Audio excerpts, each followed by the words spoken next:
في ملفات The Black Archive، دايما في قصص محدش قادر يفسرها، لكن في ملف واحد كل اللي فتحه أتمنى إنه ما كانش يعرف الحقيقة من الأساس. الملف اسمه اختفاء بيت العداية، بيت موجود لحد النهاردة، بس أهله ولا حد يعرف راحوا فين. استعد، لأن اللي هتسمعه النهاردة مش مجرد قصة، ده أرشيف مظلم اتقفل عليه 40 سنة. العداية كانت ست كبيرة معروفة في قرية في الصعيد، عندها قدرة غريبة تسمع الأصوات من مسافات بعيدة، لكن الناس كانت بتخاف منها لأنها تقول كلام عن البيوت والناس قبل ما يحصل، وكأنها شايفة اللي محدش بيشوفه. في يوم الست دي قالت جملة غريبة: البيت ده مش هيفضل واقف، واللي فيه مش هيكمل. وكانت بتبص على بيت عيلة غزال، محدش اهتم لحد الليلة اللي الطار بدأ فيها. كانت ليلة مقمرة، وفجأة نور البيت كله اتطفى مرة واحدة.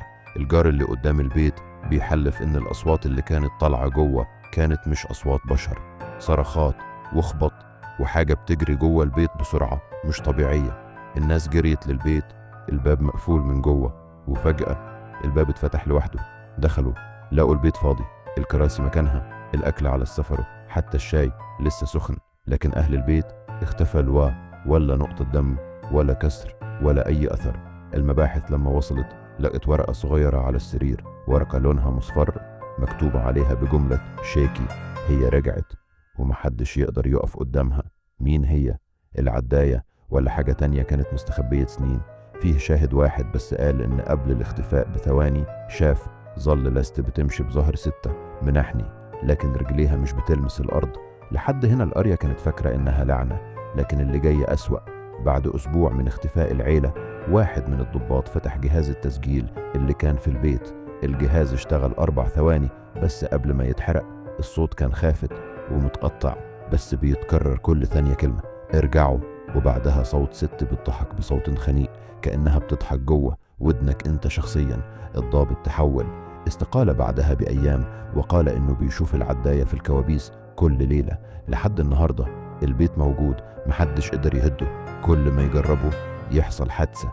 الجار اللي ساكن قصاد البيت بيقول كل يوم 3 الفجر نور أوضة العيلة بينور لوحده، مع ان البيت مفصول عنه الكهرباء من 1990. ومرة اتصور ظل ست واقفة في البلكونة وشعرها طويل ومغطي وشها. ملف العداية اتقفل، لكن القرية لسه بتسمع صوتها كل فترة. السؤال بقى: لو فتحتوا باب البيت النهاردة هتلاقوا العيلة، ولا اللي مستني جوه هو اللي هيلاقيكم؟ لو عايزين جزء تاني أو ملف جديد من الأرشيف الأسود اكتبولي تحت